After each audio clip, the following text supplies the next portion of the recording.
All right, you ready to do this? I'm ready. Stellar, XLM, been all over the news. All week. Yeah, all week.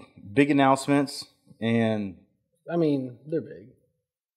Been one of our top coins since the get-go. Day one. Since we started doing this stuff, since we started investing. It's, one of our favorite projects. If you're new to Stellar, it's an open source protocol for exchanging money. Just another decentralized way of transferring money back and forth between one another. Yeah. Yep. Excuse me. The main difference on it, though, is a focus between merchants and people. Yeah. Instead of kind of like Bitcoins between, two parties, this is really just between, merchants, people, global transactions. And it's been around since, 2014? Yeah, it's one of the earlier ones now. The owner, Jed McCaleb? Jed McCaleb, yeah. So he was a part of Ripple in some way, too. So I know he's a smart dude. Well, it's real similar to Ripple. Yeah. They made some different changes in the code and stuff like that. That's why you always see, and I tweeted this earlier today, I said XLM or XRP. Everyone always kind of, but yeah, you don't want to bring that up though. Well, we'll talk about this later. It's just this interest towards jumping into this remittance industry, and a lot of companies all of a sudden came out and want to change banking. Yeah. Do new stuff to banking. Why. So it's interesting. Yeah. Well, we'll talk about them a little bit. So, what's why is Stellar trending right now? What's the big news with Stellar? So they're releasing the news about their partnerships with the 6 international banks. Yeah. So those international banks will have the underlying technology of Stellar, XLM. Well, not XLM. I'm sorry, just Stellar blockchain with IBM.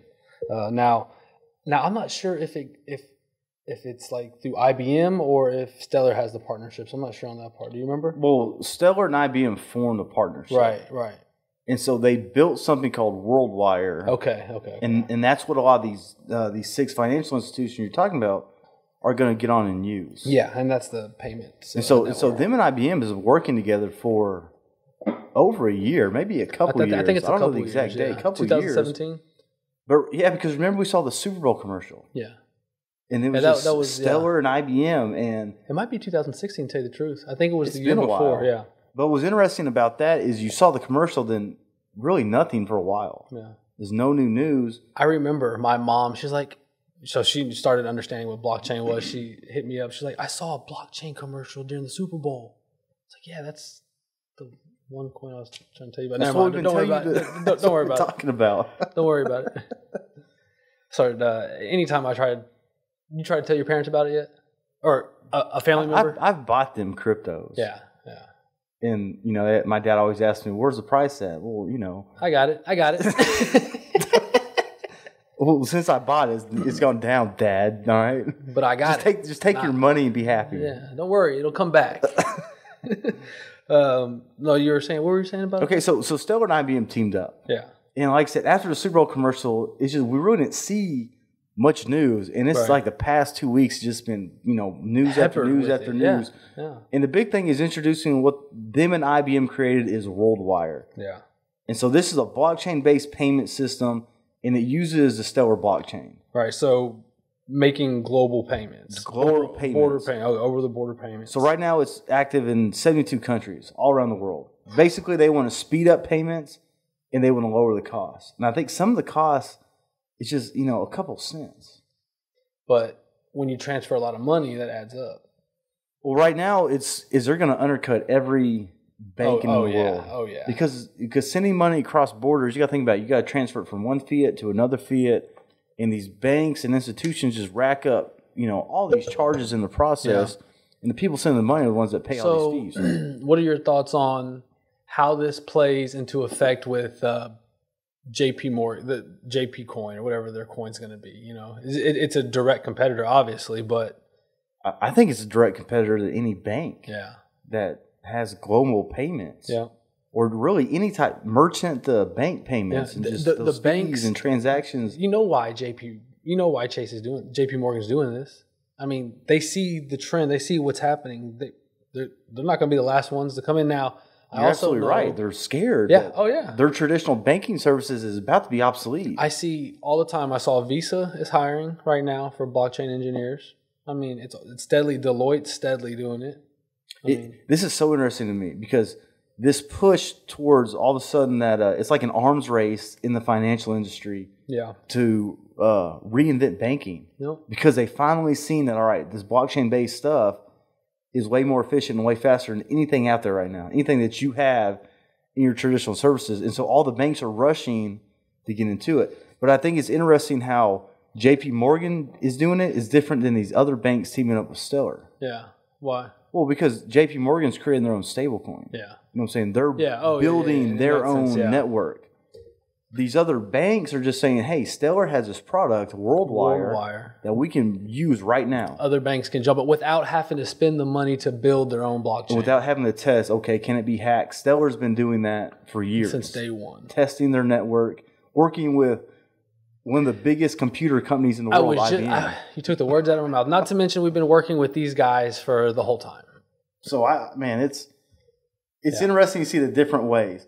And they're a direct competitor with, like I said, any bank or any service that does this and other cryptos like Ripple. Yeah. They're a competitor with Ripple now. Like I said, that's what I tweeted earlier. I just wanted to see if I could rile something up. Not that many people got riled up, so it's okay though. Well, and I think people are going to say, okay, Ripple is more towards major financial institutions. Yeah. Much like JP Morgan is going to be. But what Stellar has to me isn't that much different. Is the what are those banks called? Why couldn't any large credit bank unions and things like that? Yeah, but even the global credit unions can use this service. Yeah, instead of making their own. Yeah, just because they need to make their own, they've got to use it. Immediately when they made that, what did you see? What headlines did you see?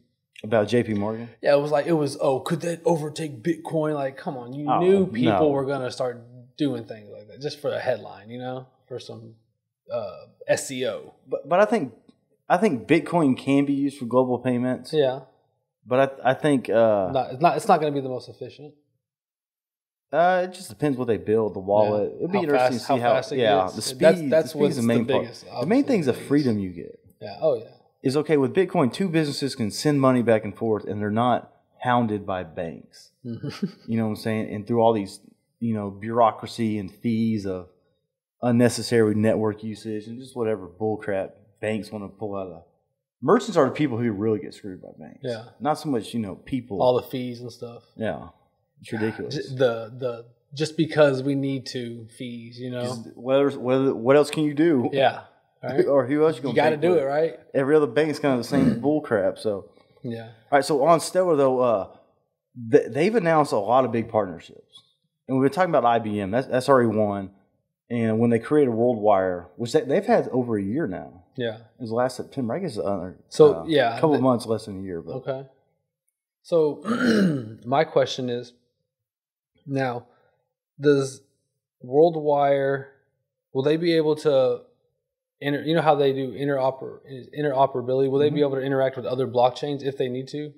You know what I'm saying? Because it's a stable coin, right? So I think people are going to be able to use different cryptos on the network. Okay, so so they could actually. So you could pay in like Bitcoin. Okay. Or let's say you want to send money to some other business, but you want to send it in Bitcoin. Yeah. You can send it in Bitcoin, and then it'll, transfer it, and they may receive it in XLM. Okay, yeah, that was my main question. Okay, I don't know if I asked that the right way, but yeah. Okay. And what's big about it, you can also pay with different fiat, so different currencies. So it can be used as a currency exchange as well. Wow. You know what I'm saying? So that's where it's, like we said, already 72 countries, they can, they have access to this immediately service right now. What other coins are familiar with this one, kind of? Mirror this one. What other coins are doing the same thing? Yeah. I guess, something like Ripple. I think Telcoin is doing something very similar. I think they're kind of taking aren't they mobile approach. Yeah. A telecom approach, but it is the fighting remittances and things like that too. It's the same thing, just the remittance industry. I see a lot of people talking Telcoin up this whatever season you call this. Well, hey, some more partnerships though. Sorry. You see how we just get off track like that? God, okay, so there's another company called Deloitte. Yep. All right, and this is a micropayment system. Okay, so there's another company called Deloitte. Decrease the cost of transfers and have more payment options to customers. So and Deloitte's a huge company, right? Yeah. So it's more of a business to customer service right there. Like a B2C? Yeah, just B2C. Just a way to get you to use crypto. You can pay with different cryptos, and it's going to speed up the transaction. but this is running on the Stellar blockchain. Okay. Okay, then we have another one called Tempo. What do they do? Okay, this is a remittance network. Yep. What we just say? So remittances, I think this year is going to be a $700 billion industry. Okay, when I see that number, every time I see that number, I still am like wide-eyed. That's why everyone's doing this. They want to jump in this because there's so much money. It's such a big market for this industry right now. So how much does the industry shrink to after they do this? You know what I'm saying? I think it keeps growing. Yeah. It's just because more people are going to send money across borders, especially if it becomes easier. Yeah. You know what I'm saying? If it's easier and less, more cost efficient, it's going to increase. Yeah. All right, then I got another one for you. So this partnership is kind of like an indirect. I mean, it's direct, but it's a little bit different. So this company called Thune and Western Union formed the partnership because they want to create a new cross-border payment system. Right. Okay. Well, Thune has been a partner of Stellar since 2018. Yep.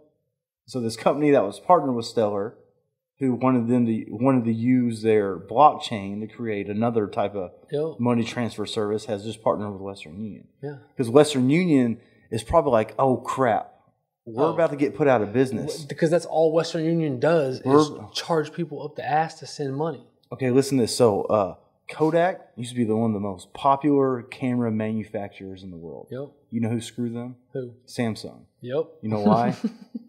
Why? Because they put their camera in a smartphone. Yeah. If you would have told everybody at Nokia about that, they would have laughed at you that a cell phone is going to put us out of business. Oh, yeah. I think Western Union's finally realized, okay, this blockchain stuff, and it could put us out of business if we don't jump into the game. And I want to say they've been partnered with them for a while now. With Thune? No, with Western Union.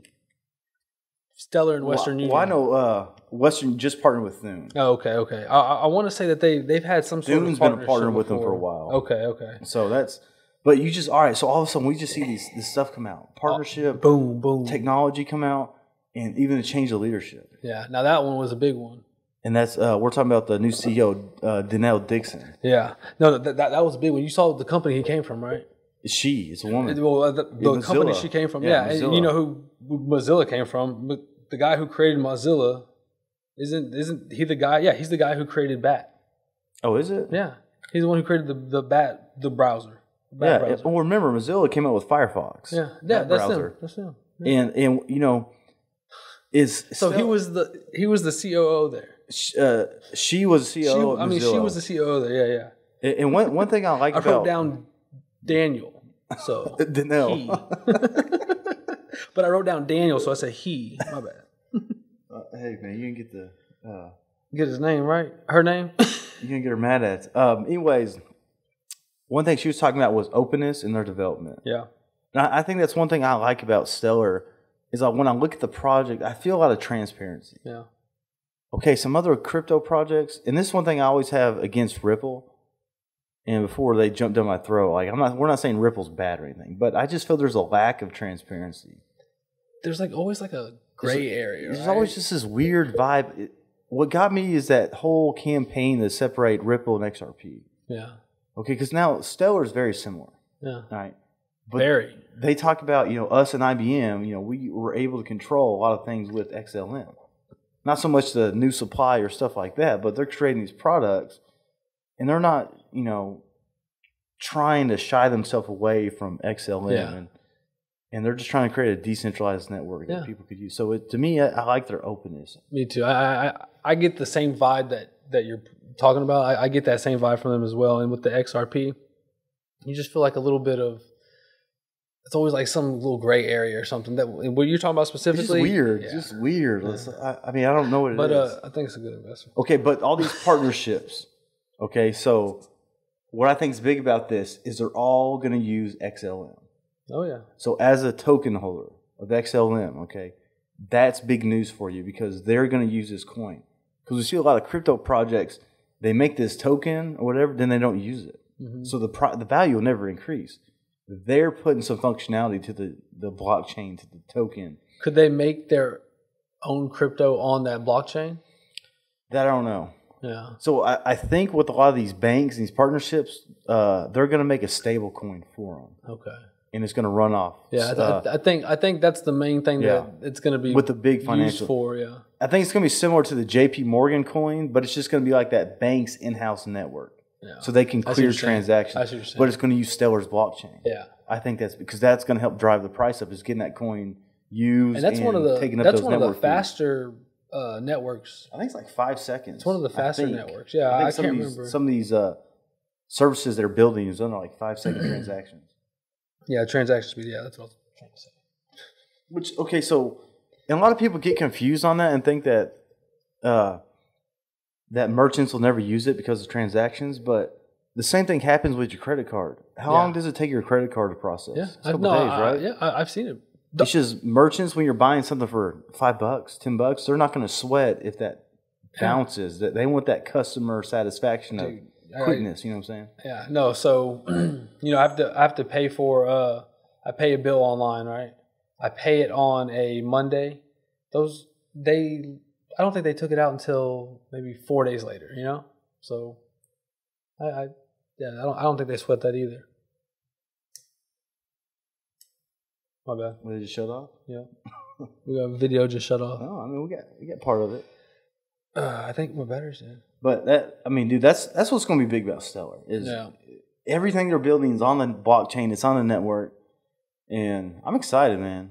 Yeah, but I've known Stellar for a while. A little bit about the creator though. Don't forget, he's the guy who created the very first Bitcoin exchange, the Mt. Gox. Yeah, exchange. Mt. Gox. Yeah, so he's that guy. Now he didn't own it when the shit hit the fan. He didn't do the shady stuff. Yeah, he didn't do the shady stuff. No, that was I can't remember to do the. Didn't he just get a? He just got popped for something. I think he got obstruction of justice too. But he just got sentenced, didn't he? Yeah, it's something like that. Something happened with him. But back to the point about Jed. Yeah, so he created the Mt. Gox exchange, but then once he realized that this shit is actually could get you in trouble, he sold it.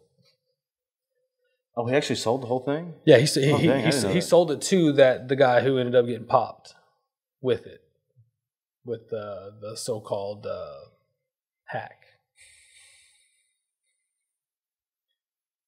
Man, that's wild stuff, man. These exchanges are shady. Yeah, I keep trying to stay updated with that other exchange. What's that one? The Quadriga? The Quadriga one. Yeah, I keep trying to keep looking at that one, and I saw. Man, that thing's a mess. I keep seeing like different stories. Now, did they lose more money?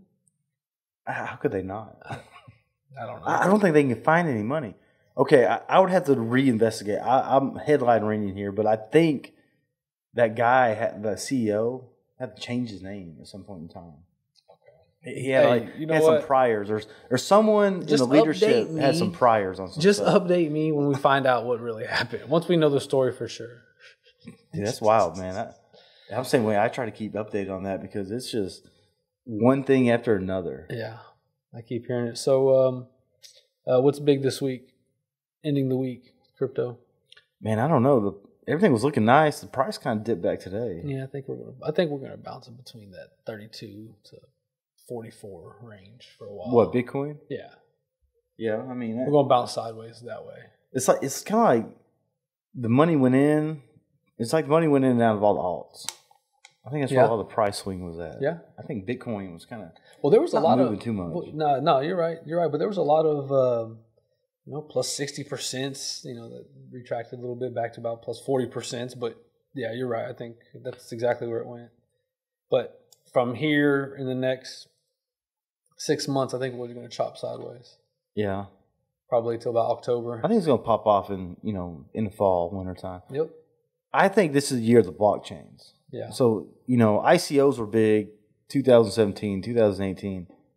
I think companies that have a built blockchain and they're doing like Stellar, Ethereum, these are the type of companies that are going to pop. Zilliqa's another one. Tron's another one. Yep. I think Zilliqa just got put on Coinbase. I saw that. Yeah, you can trade on Coinbase now. Yep. Komodo. Yep. I think that's going to be a big one. Waves. IOST. Yeah, Waves. Yeah, that's another one we like. So I think all these blockchains are out there. Okay, I don't think and not hold on before you go. Yeah. What have we been talking? We've been saying since day one the key behind all these cryptos are the ones with the product or the ones with the blockchain, and I think that's coming to fruition this year, like you said. I think for return on investment, those are going to be the ones that the companies with blockchains. Yeah. I think the kind of the ERC20 token, the decentralized app get played out. Well, I just think they haven't figured out the business model to make that token valuable. Well, it's what it is. What it is, right? It's a fundraising system. Let's raise funds and then let's move on, right? But I think it's all front end focused. I think no one ever looks at, okay, how's the investor going to make money off of this? Agreed. And they just make up some bullshit at the very end, like, oh, the price will jump somehow. No, the only way you make money is when you sell it right when you get on the exchange. Yeah, that's only like you said, the only way so far. So really seeing, what they can do with it. Took me about 2 ICOs to learn that. But if the company, to me, if the company's just using it as a placeholder, and then they give you their blockchain token, and as long as that blockchain has value, I don't think it's a big deal. Yeah, agreed. Because you have something to compare it with. What's your favorite coin this month? This month, favorite coin. All right, so just the one I've been looking at a lot, and now it's probably just because it's been in the damn news so much, but XLM and Zilliqa probably. Zilliqa getting put on Coinbase is clutch. I was just talking good about Coinbase too. Look at them backdooring it again with another good coin. And Zilliqa, that's very similar to Ethereum. Yeah, very super fast. Yeah, super fast. Yeah, but especially super fast. Especially Ethereum's about to get real fast too. I mean, and how long do you think that's going to take, or when does that? How do you know when it's going to be completed? I guess whenever those forks are completed, when they get the proof of stake. So we'll see. It'll be interesting. Well, I'm ready. I'm ready to see nothing but fast ass blockchain, so I can stop hearing the reason why people don't want to do blockchains because of transaction speeds. People run out. You hear that all the time, right? People are running out of excuses, man. I hear that all the time. Every day, more and more stores are taking crypto. Oh. More and more day, more people are buying crypto. I mean, people are just running out of excuses. We said this before. People that hate just don't understand it. Yeah. Because once you start to understand it, you're like, okay, there's real value here. Yeah. I read a book. I read it in a book. No, I was reading a book, and a guy said something. He said, if the person you're arguing with, think about if they're even mentally able to comprehend what you're talking about. Because if not, just... You're wasting time. Let it go. Yeah. That's why I feel sometimes when people attack me on Twitter, when I just speak my mind about... Screw them. XLM and XRP. Yep. I'm just kidding. No, hey, no we're not. No. Well... You got anything else? I'm good. No, I think we're going to try to get Shrimpy.io on Saturday. Next week? Yeah, but we'll try to talk to him this weekend. This weekend, get them on next week? We can air it next week. And we got some other ones too. Crypto taxes? Yeah. I gotta get on the same page. I've been slipping on my emails, but I'm coming back like an old school Cadillac. What's up? Well, make sure you check us out, crusader.com/BlockNation. What time do you post your show? You got some marketing shows. I'm a late guy. I'm on till like midnight. Is it Monday? Wednesday, Friday. Wednesday, Friday? All right, make sure you check me out Tuesday, Saturday. Friday. And plus this every Thursday night. Yeah. This one's for show. How long are we doing this? 4 months? 5 months? Well, technically, it'll be like a year in July. I'm talking about the podcast. I mean, we've been running this podcast for a minute. Yeah, it's been maybe 6 months, 7 months. Well, all right, check us out. Crusader.com/BlockNation. Subscribe to our YouTube channel. Subscribe. Follow us. I love y'all.